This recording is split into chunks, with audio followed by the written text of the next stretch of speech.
de los apóstoles, a la comunión fraternal, a participar juntos en las comidas, entre ellas la cena del Señor, y a la oración. ¿A qué se dedicaban? 4 aspectos muy básicos: a la enseñanza de los apóstoles, comunión fraternal, participar juntos en las comidas y además de ello a la oración. Y en la práctica podemos hablar de esos 4 aspectos muy sencillos pero muy profundos, aspectos en los cuales debemos mantenernos firmes. Y el primero de ellos es la enseñanza de los apóstoles. ¿A qué se refiere esa enseñanza de los apóstoles? ¿Qué cree usted que es esa enseñanza de los apóstoles? Pues no es más sino la palabra de Dios, el Evangelio. En ese tiempo aún no estaba escrito el Nuevo Testamento. Ellos lo escribieron, ¿no? Pero hoy en día tenemos toda la palabra completa, desde el Génesis hasta el Apocalipsis, y toda la palabra, en toda la palabra está el Espíritu Santo obrando. El Señor la inspiró completa. Así que esa enseñanza de los apóstoles hoy en día es para nosotros también. Lo que estamos haciendo aquí en esta noche es compartir la enseñanza de los apóstoles. Estamos manteniéndonos firmes cuando compartimos la palabra de Dios, cuando nos nutrimos de ella. La palabra me muestra que es como luz que alumbra mi vida, pero también es como alimento, no físico, pero sí espiritual, que me mantiene firme. Así que necesitamos la palabra de Dios para mantenernos, ¿cierto? Para que nuestro amor no se enfríe, necesitamos la palabra de Dios. Y la Biblia me dice algo muy especial en 2 de Timoteo 3:16, y dice de la siguiente manera: toda la escritura es inspirada por Dios y es útil para enseñarnos lo que es verdad y para hacernos ver lo que está mal en nuestra vida. Nos corrige cuando estamos equivocados y nos enseña a hacer lo correcto. Toda la escritura es inspirada por Dios y es útil para enseñarnos qué es verdad. ¿Quieres saber qué es verdad? Hoy en día, con tantas noticias falsas, hoy en día hasta la tecnología permite que alguien sea duplicado en las redes y hable algo que ni siquiera dijo. El tema de la inteligencia artificial nos lleva hasta allá. ¿Quieres saber qué es verdad? La base de la verdad está en la palabra. La que nos hace ver lo que está mal en nuestra vida es la palabra. ¿Cómo me doy cuenta si mi amor se ha enfriado un poquito? A la luz de la palabra. ¿Cómo me doy cuenta de ello? O sea, ¿qué tanta misericordia hay de mí? ¿Qué tanto de amor hay de mí cuando puedo orar por otros? Cuando veo la necesidad de otros, y si no puedo ayudarlos de una manera física o material, puedo ayudarlos con una oración. Entonces ahí es donde viene esa enseñanza de los apóstoles. Hace poco estaba leyendo acerca del libro de Hechos, haciendo un estudio, y me daba cuenta de cómo los apóstoles todos tenían algo en común, que eran capaces de dar la vida por la causa, por el Señor. E iban de lugar en lugar, mostrando al Señor en todas partes, orando, mostrando el poder del Señor y haciendo milagros y maravillas. No porque ellos lo hicieran, sino porque el Señor estaba con ellos. Pero hoy en día tal vez puede pasar, no quiero decir que sea así, pero puede pasar que alguien te pueda decir: mira, es que me dijeron que tengo un cáncer. ¿Cuál sería tu respuesta? Ay, pobrecito, ay no, pues ¿qué podemos hacer? No, pues que Dios lo ayude, mijo. ¿Qué tal si estuviéramos en la época de los apóstoles? ¿Qué harían los apóstoles? ¿Qué cree usted que harían los apóstoles si alguien le dijera eso? De una, ¿cierto? Se levantan y dicen: bueno, vamos a orar. El Señor puede hacer un milagro en este momento. ¡Pah! Y de una, para orar. Ahí nos damos cuenta de que puede que nuestro amor se haya enfriado un poquito, pero todavía estamos firmes y necesitamos entender ello. A la luz de la palabra, entender qué puedo hacer cuando una situación se presta o se torna difícil. Mi oración tiene poder. Mi oración puede mucho. Voy a la palabra y la palabra me alimenta, me nutre, me da fortaleza. Y la oración me da paz. Entonces necesito entender ello. También nos dice que la palabra nos corrige cuando estamos equivocados y nos enseña a hacer lo correcto. ¿Será que es fácil desviarnos y equivocarnos? Como seres humanos, nuestra naturaleza humana, nuestras emociones nos pueden llevar a equivocarnos, nos pueden llevar a perder el rumbo o a desconectarnos fácilmente de la verdad. Si no estamos conectados con la palabra, con la enseñanza, todos los días, continuamente, es fácil que nos desconectemos de la verdad. Y podemos terminar hablando cosas que la palabra nunca dice. Como una frase típica que es muy antigua: la Biblia dice: ayúdate que yo te ayudaré. Y eso es totalmente falso. Eso en ninguna parte de la palabra está. Al menos en la que yo he leído por 20 años no existe. Pero si usted no lo lee, usted dice: sí, eso es cierto. Sí, eso es verdad. ¿Por qué? Porque fácilmente podemos desviarnos y podemos caer en errores. Por eso la palabra nos corrige y nos enseña cuando estamos equivocados, nos enseña a hacer lo correcto. Así que esa enseñanza de los apóstoles es clave para mantenerme firme. Esa palabra de Dios es clave para mantenerme firme, para no menguar, para no desmayar, para no desfallecer. Pero también para crecer. Porque no es lo mismo aguantar esperando ahí que crecer y caminar con el Señor. Y la palabra me lleva a eso, a caminar, a crecer, a ver al Señor cada vez más cerca de mí, a entender que hay muchas cosas que yo puedo entregarle al Señor en mi diario caminar y voy a caminar más liviano y voy a aprender más del Señor, pero también voy a ser usado por Él para llevar el mensaje a otros, para alcanzar a otras personas. Sin la palabra no hay luz y sin el Evangelio no hay buena noticia que darle a las personas. Así que la palabra es demasiado importante. Si me desconecto de la palabra, ¿cómo puedo estar firme? Si empieza mi naturaleza, empieza mi criterio personal a querer decir esto está bien y esto está mal. Esto no está tan mal. Esto me parece que puede ser bueno. Esto me parece que tal vez está bien. Así que si no estoy conectado con la palabra, si la palabra no es la que me corrige, la que me inspira y la que me enseña, no voy a permanecer firme. ¿Ok? Pero también viene la comunión fraternal. Y aquí haré referencia a la comunión fraternal. ¿Qué es la comunión fraternal? Yo lo puedo decir, hacer iglesia. ¿Cómo así? Compartir unos con otros. Compartir juntos. Pero no solo venir a las reuniones cada semana, cada 2 o 3 días, cada vez que haya una reunión en la iglesia, sino realmente hacer iglesia. Y hacer iglesia tiene que ver con lo que dice Romanos capítulo 12, verso 10 en adelante. Si lo pueden buscar allí, lo leemos juntos. Yo lo estoy leyendo en la Nueva Traducción Viviente, no sé si es la misma versión que ustedes manejan. Romanos capítulo 12, verso 10 en adelante. Dice de la siguiente manera: ámense unos a otros con afecto genuino y deleítense al honrarse mutuamente. No sean nunca perezosos, más bien trabajen con esmero y sirvan al Señor con entusiasmo. Alégrense por la esperanza segura que tenemos. Tengan paciencia en las dificultades y sigan orando. Estén listos para ayudar a los hijos de Dios cuando pasen necesidad. Estén siempre dispuestos a brindar hospitalidad. Y podemos empezar a hacernos unas preguntas cortas. Esta no es la reflexión final, pero unas preguntas cortas. ¿Realmente nos amamos unos a otros con afecto genuino? ¿Realmente nos honramos mutuamente? ¿Realmente esa comunión fraternal está en nosotros? ¿Trabajamos con esmero como si lo hiciéramos para el Señor? ¿Tenemos paciencia en las dificultades? ¿Estamos listos para ayudar a otras personas cuando necesitan? ¿Y estamos siempre dispuestos a ser hospitalarios o a brindar hospitalidad a otros? La comunión fraternal es más que solo decir hermano, Dios le bendiga, o qué bueno, o bendiciones, o la palabra que usted use para saludar a la persona, si le da un abrazo, si tiene un saludo especial o si le da la mano. Es mucho más que ello. Porque si vamos nuevamente a los primeros discípulos y a los apóstoles, la comunión fraternal era que ellos estaban unos con otros. Todos los días compartían. Decía que compartían en el templo y por las casas. Y permanecían siempre juntos. Entonces ese amor fraternal era mucho mayor. Hoy en día entendemos que pues, tampoco va a estar usted 24 horas con el hermano de la iglesia, con el compañero. Pero sí podemos mostrar un poco más de ese afecto genuino, de ese amor real, cuando alguien necesita algo. Cuando alguien necesita un consejo. Cuando alguien necesita ser escuchado. Cuando alguien vuelve y comete el mismo error que ya cometió más de una vez. Y con amor no lo juzgo, sino que tengo compasión de él. Porque puedo estar juzgando a alguien que simplemente tiene una situación difícil. Realmente pasa eso. Cuando tengo paciencia, miro las dificultades y sigo orando continuamente. Esa comunión, ese amor fraternal, yo lo puedo llamar como hacer iglesia, porque hacer iglesia implica compartir con otros y siempre tener a Jesús en medio de lo que hacemos. Y siempre mostrar ese amor de Jesús, esa compasión, esa misericordia, esa paciencia que Jesús muestra con nosotros. A veces somos impacientes con los demás, pero se nos olvida que Jesús es paciente con nosotros. Y ha sido muy paciente. ¿Cuántas veces te has equivocado en lo mismo? ¿O cuántas veces, o cuánto tiempo te llevó a conocer a Dios? ¿Cuántas veces te invitaron a una iglesia? ¿Cuántas veces te hablaron del Señor? ¿Y cuánto tiempo tomó? Para mí tomó como 10 años. Y yo conozco desde los 17 años. Fue bastante. Y yo rechazaba y rechazaba. Pero el Señor tuvo paciencia conmigo. Puede tener paciencia con nosotros.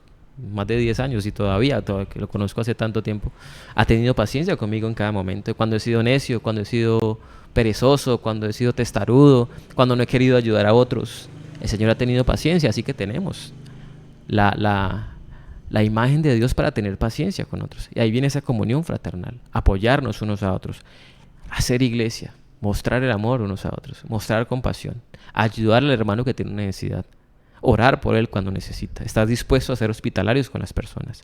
Es importante apoyarnos unos a otros en la fe. Así que esa comunión fraternal nos ayuda a permanecer firmes. ¿Por qué? Porque aquel que está como un poco flojo, llega a otro que está firme y lo ayuda a afirmarse. Pero la palabra dice, ay del que esté solo. Si se cae, ¿quién lo va a levantar? ¿Cierto? Es necesario que tengamos esa comunión y tengamos esa capacidad de compartir juntos para apoyarnos unos a otros. Pero además de ello viene el tercer punto, participar en las comidas. Genial. ¿A alguien le gusta comer aquí? ¿Sí? Comer es delicioso, ¿cierto? A veces ayunar es complicadito, sobre todo cuando en su casa hacen el desayuno que más le gusta o el almuerzo más delicioso. Pero aquí estamos hablando de participar juntos en las comidas. Y cuando habla de participar juntos en las comidas, habla en una versión antigua, la Reina Valera, partir el pan. Y este tema de partir el pan, si lo notamos, por allá en Lucas capítulo 24, verso 30 en adelante, dice lo siguiente. Al sentarse a comer, tomó el pan y lo bendijo, luego lo partió y se lo dio a ellos. Este contexto de la historia muestra que ya Jesús había resucitado e iban unos hombres camino a Emaús, iban caminando por la carretera y estaban hablando de lo que Jesús había hecho y de cómo había muerto y de cómo la esperanza de que Jesús iba a ser el Redentor, el que iba a hacer como una rebelión allí, se había perdido. Y Jesús se acerca a ellos y les pregunta qué había pasado, y les empieza a contar, a hablar acerca del Antiguo Testamento, les empieza a contar de los profetas. Y finalmente ellos lo invitan a su casa. Y cuando lo invitan a su casa a comer, Jesús se sienta y parte el pan y lo bendice. Allí en el verso 31 dice, de pronto se les abrieron los ojos y lo reconocieron. Y en ese instante Jesús desapareció. Entonces se dijeron el uno al otro, ¿no ardía nuestro corazón cuando nos hablaba en el camino y nos explicaba las Escrituras? ¿Qué tiene que ver ello con participar en las comidas o partir el pan? El primer versículo, el versículo 30 lo dice. Partió el pan y los bendijo, y el 31 dice, se les abrieron los ojos y lo reconocieron. ¿Qué tiene que ver eso con comer? ¿Qué es partir el pan? Mostrar a Jesús a otros. Partir ese pan es mostrar a Jesús a otros para que, así como Jesús arde en nuestros corazones, arda en el corazón de otras personas. Para que esas palabras que están aquí escritas en nuestra Biblia cobren sentido para aquellos que hoy en día no tienen esperanza, para aquellos que no conocen, para aquellos a los que el evangelio les parece una locura, para aquellas personas que piensan de que ser cristiano es ser fanático, de que ser cristiano es ser aburrido, es ser triste, es pensar que todo es pecado. Necesitamos partir el pan con ellos y que su corazón también arda como arde el de nosotros por el Señor. Mostrar a Jesús a las personas, presentar a ese Jesús que nosotros conocemos. Presentar al Señor en nosotros debe ser una constante. ¿Cómo así todos los días? A todas las personas. Le hago una pregunta para que la interiorice. ¿Cuándo fue la última vez que le habló a alguien de Jesús? ¿Cuándo fue la última vez que usted estaba listo para presentar defensas, si era necesario, como dice la palabra, acerca de Jesús? Y no para pelear, y no para contender de qué bando estoy, sino para mostrar a Jesús a otros. Para que con sus actos, más que con sus palabras, también pueda hablar de Jesús. Y puede hacer que el corazón de ellos arda entendiendo de que un cristiano marca la diferencia. Así que es importante participar en las comidas o partir el pan. Pero también partir el pan me deja algo interesante, y es algo que está en Mateo 28, nos habla de la gran comisión. Yo creo que ustedes la deben recordar. Mateo 28, 19 dice lo siguiente: por lo tanto, vayan y hagan discípulos de todas las naciones, bautizándolos en el nombre del Padre, y del Hijo, y del Espíritu Santo.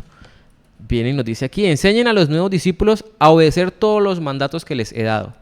¿Se parece a la doctrina de los apóstoles? A lo que hablamos en el primer punto, ¿cierto que sí?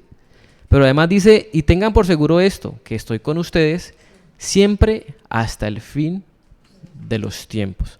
O sea que participar en las comidas o partir el pan, que lo dice la versión Reina Valera, la viejita, tiene que ver con el tema de presentar a Jesús, pero también de cumplir la gran comisión, o cumplir la tarea o la misión que el Señor nos dejó, que es poder hablarle a todo el mundo del Señor, poder hablarle a las personas.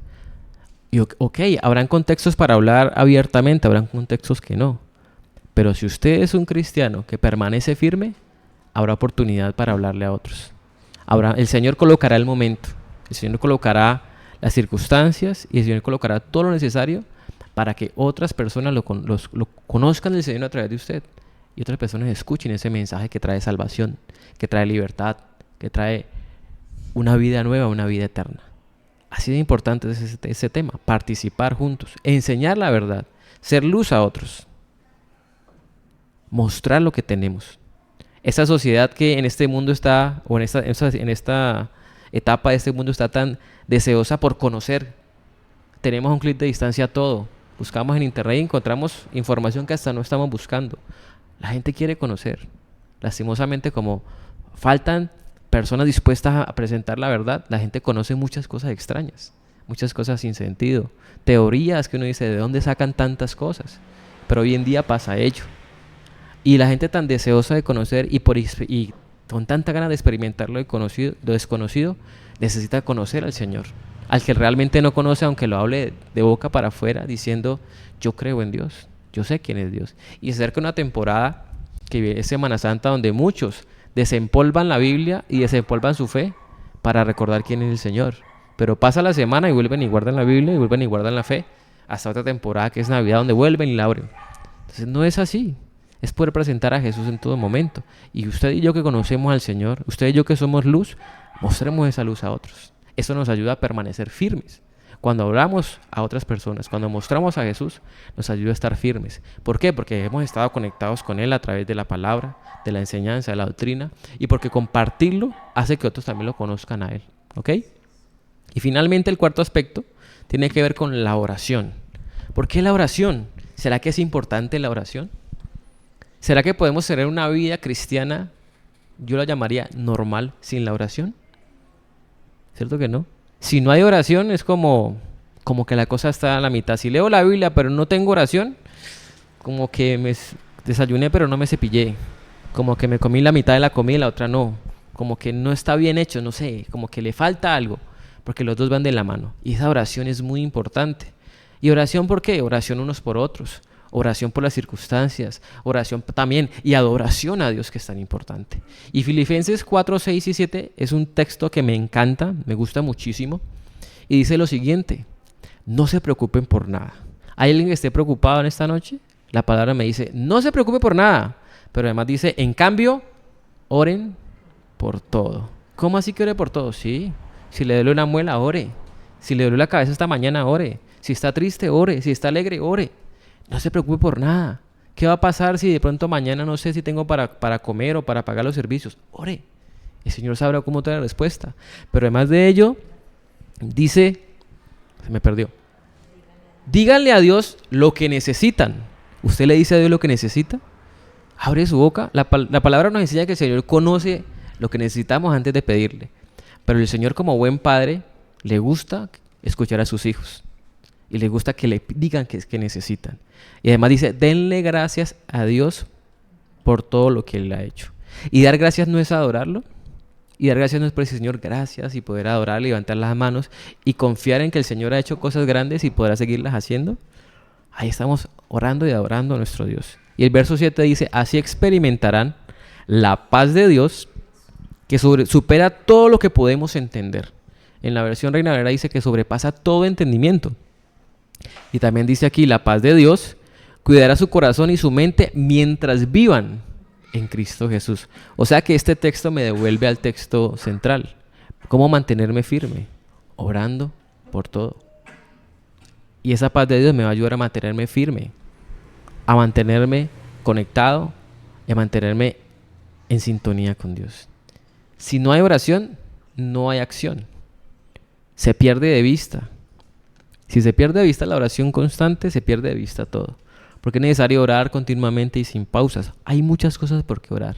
Hay muchos motivos personales, locales, nacionales, mundiales. Hay muchos motivos por qué orar. Así que es importante orar. Y además de ello, si no oramos, inevitablemente nuestro amor se va a empezar a enfriar. Se va a empezar a apagar ese amor. ¿Por qué? Porque la oración me nutre y me conecta con Dios. Y me ayuda a entender que la necesidad del otro yo la puedo cubrir en oración. Así que necesitamos la oración. Por eso la importancia de orar en todo momento y darle gracias a Dios por todo lo que hace. Importante hacerlo. Así que con estos 4 aspectos muy, muy elementales, muy básicos, entendemos la importancia o entendemos la necesidad de hacer algo mientras Él viene. Y vuelvo a hacer la pregunta: ¿qué estás haciendo mientras Él viene? ¿Cómo te estás nutriendo de la palabra? ¿Qué estás haciendo en estos momentos? ¿Qué estás haciendo de tu vida mientras que el Señor vuelve por su iglesia? Hay mucho por hacer. Hay mucho por aprender del Señor. Mostrar su amor con los hermanos en la fe. Compartir buenas noticias acerca del Señor a los que no lo conocen. Orar unos por otros. Orar por las situaciones de este mundo. Y la pregunta para reflexionar en esta noche son 2 muy básicas. La primera de ellos es: ¿consideras que te mantienes firme o estás aguantando su venida? ¿Te mantienes firme en el Señor? ¿O todavía estás como fluctuando? ¿Estás diciendo, uy, Señor, ¿por qué no viene rápido? Porque si pasa un año, yo no sé si un año sea cristiano, si todavía estoy conectado con el Señor. Esa sería la primera pregunta. Y la segunda pregunta, para que debatamos un poco, sería: ¿consideras que estás siendo parte activa del plan de Dios? ¿O solo esperas el final? ¿Y por qué?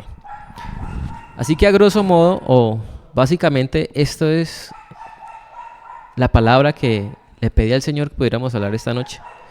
Y la clave de esta charla está en Hechos 2:42. Todos los creyentes se dedicaban a las enseñanzas de los apóstoles, a la comunión fraternal, a participar juntos en las comidas y a la oración. Así que, ¿qué hago después? Entonces, primero, gracias, Edwin, por meterse a nuestro formato, que sabemos no es lo normal estar en una mesa y con 8 personas mirando, bueno, ¿qué vamos a preguntarle al profesor? ¿Qué le vamos a preguntar a Edwin? Pero bueno, hay 2 preguntas que están sobre la mesa y no sé si alguien quiera compartir o cómo ha cambiado su perspectiva también. Le pongo otra: ¿cómo ha cambiado esa perspectiva de regreso del Señor en estos años? ¿Cómo la tomó? ¿La vivieron como Edwin, que todo era ya, el Señor viene ya y no estudien, no hagan nada? Y ahora es otra perspectiva. ¿Qué pasa cuando leen en la Biblia que el Señor regresará? Porque no es un cuento, la Biblia lo dice, el Señor va a regresar. ¿Qué pasa en sus corazones? ¿Les da miedo? ¿Se ponen felices? ¿Qué pasa? ¿Quién quiere participar? Mira que ante la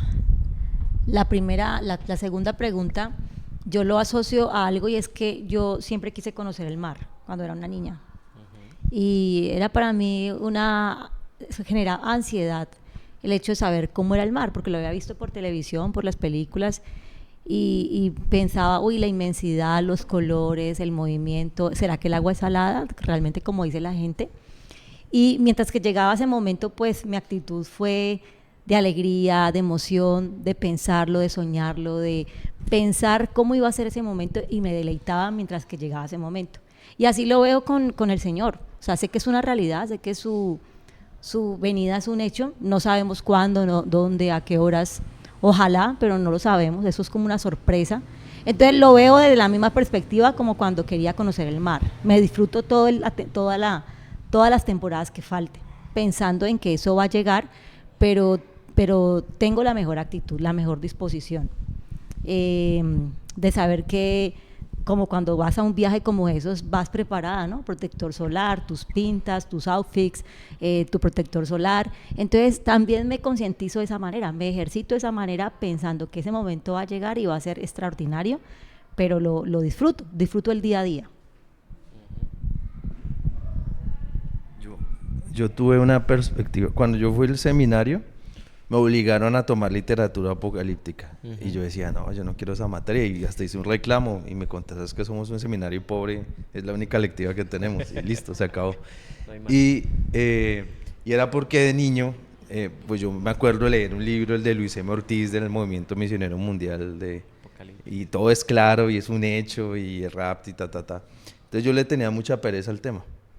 Pero cuando lo vi en el seminario vi que habían diferentes posiciones, que nosotros siempre hemos estado anclados en una, y sobre todo que no es la más nueva además, que es muy nueva, al contrario las otras son mucho más antiguas, y cambia mi perspectiva sobre el regreso del Señor, hacer algo más bíblico, que sea motivo de esperanza, que sea motivo de felicidad, algo como el viernes en la religión santo, el viernes santo la religión lo quiere volver tristeza, algo horrible, pero lo que el Señor proclama es vida. Sí hay muerte, pero hay resurrección.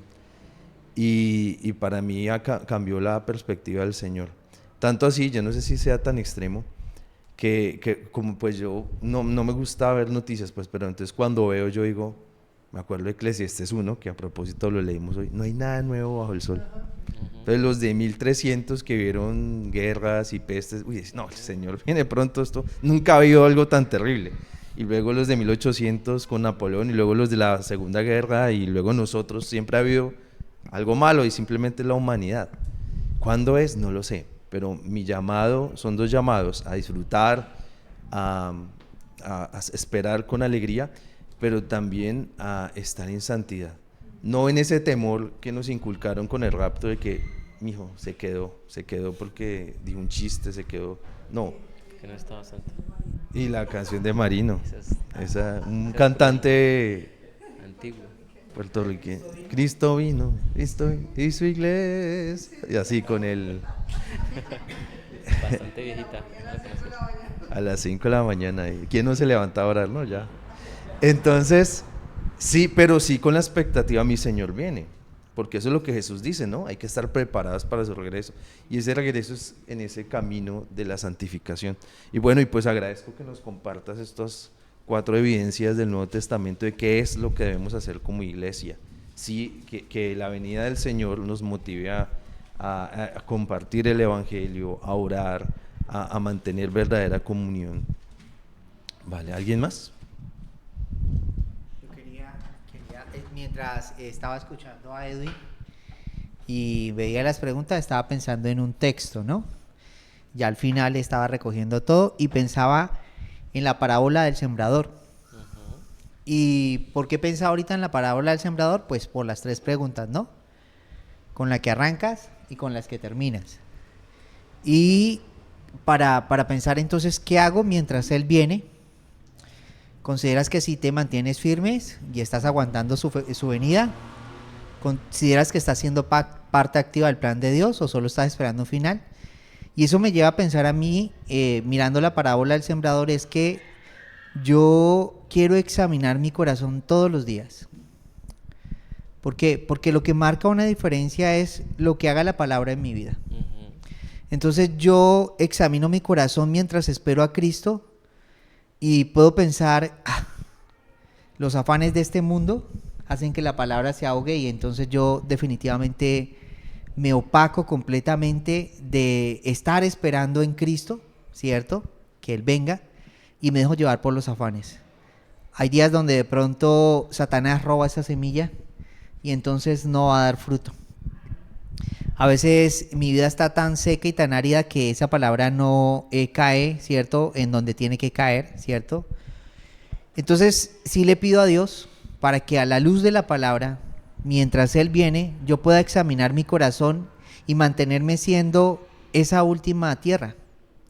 Esa tierra en la que cae la semilla y el fruto se da y en cosecha. ¿Por qué? Porque voy a ver un fruto no únicamente que se traduce en un cambio, una transformación en mi vida, que eso debe ser evidente si la palabra de Dios está presente, sino un fruto que se da en relación con el hecho de compartir el mensaje del Evangelio, hacer de que sea fructífero en la vida de otras personas. Entonces, mientras pensaba en esas preguntas, venía a mi mente la parábola del sembrador. Y quiero examinar mi vida todos los días a la luz de esa parábola para determinar si estoy siendo influenciado por este mundo o si la palabra de Dios está siendo robada por Satanás, porque quiero tener el corazón listo para cuando el Señor venga y yo pueda de alguna u otra manera pedir cuentas del Señor. Yo digo, aquí estoy. Yo creo que la palabra se asemeja al fonendo, ¿es que se llama? El que usan los médicos para medir el corazón, ¿no? Así como el médico lo examina a uno, la palabra me examina, por eso es necesario que esté todos los días, que yo siempre vaya a la palabra y que para mí más que de pronto, no, hay que leer, sea un hábito y sea algo que me deleite hacerlo. Porque en la palabra es donde encuentro si realmente soy buena tierra o que tengo que mejorar para seguir siendo esa buena tierra. Y para que esa palabra me mantenga firme, porque si descuido la palabra, puedo estarme inventando cosas que no están aquí creyendo que son reales. Entonces es muy importante siempre ir a la palabra. Y la pregunta de Juan, es que Juan siempre al final tiene una pregunta que... o no, pues si no, no, perdón. No, pero sí la tengo. No, pues yo le cambio la pregunta y no es qué estoy haciendo mientras Jesús vuelve, no, sino más bien qué estamos dejando de hacer mientras Él viene.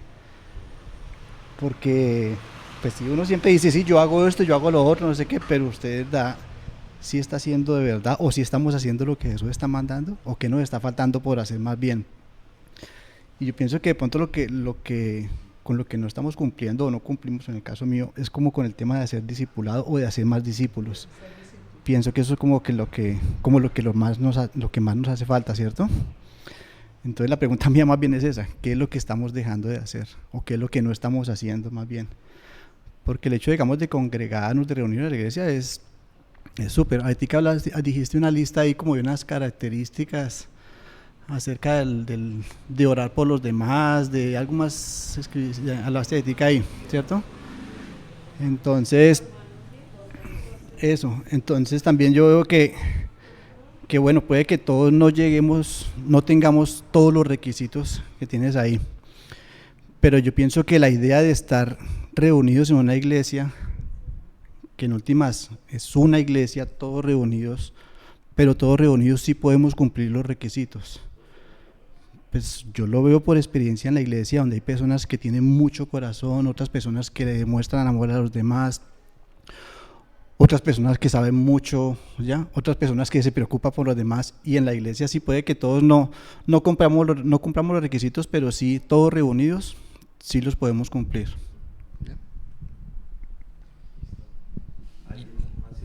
Yo quiero aportar un poquito ahí lo que dice él. Yo diría que ese tema de todos somos miembros del mismo cuerpo, lo dice la palabra, y unos tienen un talento y otros otros, pero finalmente el Señor usa a todos, y una iglesia o digamos una denominación o un lugar siempre tiene talentos para todo. El que sabe, el que habla, bueno, todos, de todo hay, y todos son útiles para el Señor. Y esos talentos, la importancia de esos talentos es aprender a usarlos, no solamente para los que están adentro o los que están compartiendo la fe, sino para alcanzar a aquellos que hoy en día no conocen. Entonces es importante tener en cuenta, ok, ¿quién tiene ese talento? De pronto pues, se le hace más fácil hablarle a los de afuera. Entonces apoyemos ese talento, generemos estrategias para alcanzar a los que no conocen, para invitar a más personas. Porque invitar no es difícil. A veces es cuestión como de estar un poquito más pendiente y escuchar cuál es la necesidad de la persona. Hay gente con necesidades todos los días. Y a veces uno puede ofrecer una oración. Y esa oración le cambia la vida a esa persona y dice, invíteme donde usted va. A mí me pasa algo muy, muy curioso en mi oficina. Yo trabajo en un colegio público y tengo a cargo bastante personal del colegio. En el colegio son 20 personas, tengo a cargo 9 directamente y como otros 6 o 7 indirectamente. Entonces me toca estar lidiando con ellos. El personal de servicio general es un poquito complejo con ellos. Pero casi todos han desfilado por mi oficina en una sillita que tengo en un rincón donde se sientan a contarme en qué situaciones viven, cómo se sienten, qué situaciones les afectan, qué les molesta del otro. Entonces siempre que ellos me hablan, siempre termino dándoles un consejo y decir, ahí lo importante es que usted crea en Dios. Y cuando hay algo, venga, ¿por qué no me ayuda a orar? Venga, usted que conoce, venga. Entonces uno ahí está siendo luz a otros sin necesidad de decirle, vea, es que yo creo en Dios, crea usted también, sino mostrando al Señor de una manera. Y eso tiene que ver con esos talentos que uno puede tener para ponerlo al servicio del Señor y para partir el pan juntos, que otros vayan conociendo. Que los cristianos no somos aburridos, que los cristianos no somos de aquellos que estamos condenando todo, sino que estamos dispuestos para hacer luz, para ser como esa persona que escucha, como aquel que puede aconsejar, como aquel que puede traer paz en medio de una dificultad. Y eso es importante que nosotros mismos lo hagamos con otros. Tal vez no a las multitudes, tal vez no tenga la capacidad o el talento de salir a las calles a hablarle a la gente o ir de puerta en puerta o pararse en una tarima a hablarle a muchas personas. Pero eso pequeño que se hace, suma. y suma para que cada vez el reino del Señor se extienda y más corazones conozcan al Señor. Creo que para cerrar, algo que he estado construyendo es una predicación acerca de cómo compartir el Evangelio, y creo que hoy, bueno, una charla que tuvimos esta semana y hoy nos lo confirma, que pues digamos estamos en una etapa muy chévere aquí, pero de qué forma el Señor en ese campo de misión nos permite conectar con personas, comunicarles el Evangelio y ojalá no solo comunicarles el Evangelio, sino formarlos como discípulos. Y creo que hace 8 días hablamos algo con Beatriz, ¿cierto? Sobre eso mismo. Listo, súper. Entonces, Daniela, Edwin, muchas gracias. Muchas gracias por venir. Gracias por exponerse. Solo hubo una pregunta, ¿sí? Estuvo bien. Listo. Entonces, vamos a orar. Entonces, le invito, por favor, a Juan Carlos, que nos despida en oración. Bendiga a Edwin, bendiga a Daniela y cerremos, bendigamos a las personas que están conectadas y le damos cierre. Gracias. Bueno, Padre amado, esta noche te agradecemos, Señor, por este momento de compartir, Señor. Te agradecemos, Señor, por poner en el corazón de Edwin y su esposa, Señor, la voluntad de venir a compartirnos su sabiduría, Señor. Gracias, Señor, por darnos este momento de entender y de escuchar tu palabra, Señor, de exponer nuestras ideas, Señor, también de reconocer, Señor, o de reflexionar acerca de lo que nos hace falta, Señor, para tu venida, Padre amado. Te agradecemos, Señor, por darnos tantas y tantas herramientas, Señor, para poder aprender de ti, Señor. Y hoy te pedimos, Señor, Espíritu Santo, que pongas en el corazón de muchas personas, Señor, esta necesidad de aprender de tu Padre, de aprender de ti, Señor, de llenarnos y de alimentarnos de tu palabra, Señor, de tener el placer de conocerte, Señor amado. Bendito seas, Padre de la gloria. Hoy te pido, Señor, que bendiga nuestras iglesias, Señor, bendiga nuestros hogares, Padre amado. Bendice nuestros hijos, Señor. Bendice nuestras vidas, Padre amado. Y hoy nos disponemos a descansar en ti, Señor. A terminar esta semana, Señor, contando con tu bendición, Señor. Que seas tú acompañándonos en todo momento, Padre Santo. Que seas tú gobernándonos siempre en todo momento. Contando siempre con tu bendición. Te lo pedimos, amado Padre, en el nombre de nuestro Señor Jesucristo. Amén.